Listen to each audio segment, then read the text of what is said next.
خلاص.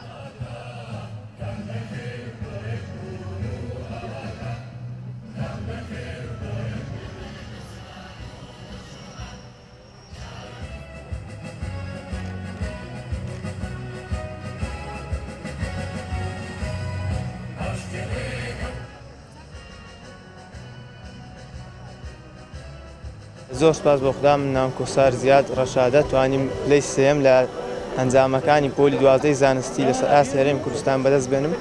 سوپاسی ئەو ئامادەکەرانی ئەو مەراسیمە دەکەم بۆ ئەو مەراسیمە خەنجیلانە و دیاریەکانیان و هیوای سەرکەوتن بۆ گشت قوتابیەکانی پۆلی 12 بە هەوڵ و ماندووبوون و خوێندنی خۆیان.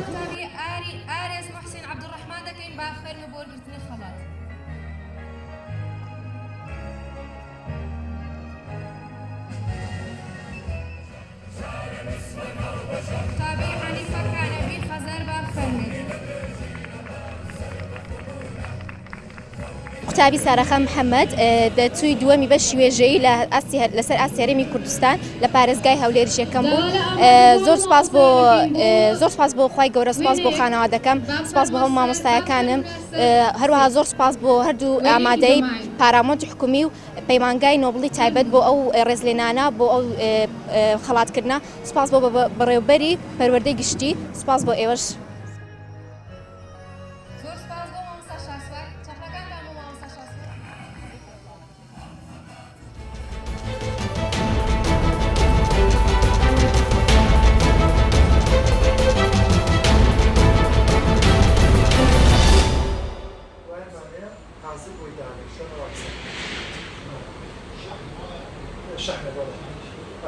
ئەوەی بانەشمارەی سیستم خارجی خۆڵایە دەستکردن ئەویان سەفەزان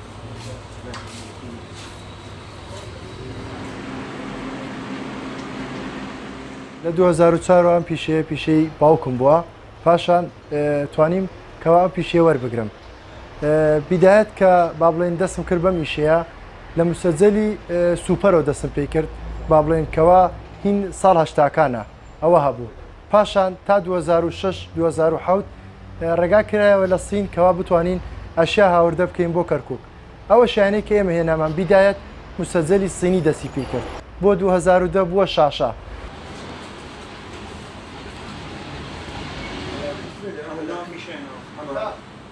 ئێستا حالیەن بۆ 2007 زیاد تەتەوری کردووە. شاشەکە نیزامی ئایپاتی داخل بووە ئەندروید. ئەو مواسەفاتە کە دێ بۆ ئەم سیارانە ڕۆژ بە ڕۆژ تەتەورەکە هەڵەستن چیەکەن موسەجەلە کۆنەکان ئەکەنەوە گشتی شاشا بەستن. ئەم شاشانەی کە ئێستا حالیەن وەکو ئەیبینن لەلای ئێمە بۆتانی ئارزەکەم زۆربەی شاشەکانمان ئەندرویدا، نیزامەکانیان فولە، یعنی لە هەموو کات و حاڵەتێک کاتوانی چیمە بەستێکت بێ لەناو شاشەیە بەکاری بێنی.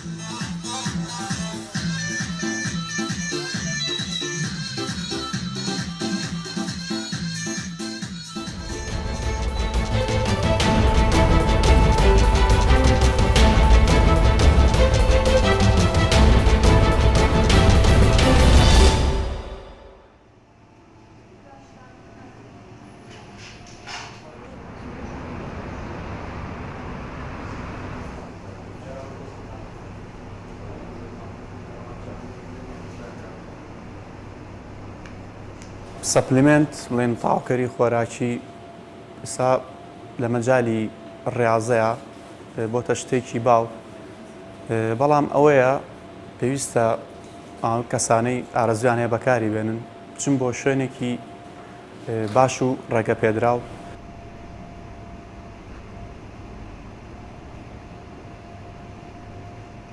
وەکو بەکارهێنانی موادەکانی پرۆتین و سەپلیمنت یاری ئاسن بەبراو لەگەڵ ساڵەکانی کە ئاسە بە ڕێژەیەکی زۆر بەرچاوتر یاریزان ڕووی کردوتە ئەم یاری ئاسن و لە جوانیە خەڵک هەر یعنی بەردەوام لەخوا بەزایە بەر زیاد بوو نەچێت وەکو بابەتی پرۆتین و ئەمین و ئەم بابەتانە لەخوا بەزای بێت بە ڕێژەیەکی بەرچاو یعنی یاریزان ڕووی لە زیاد بوونە.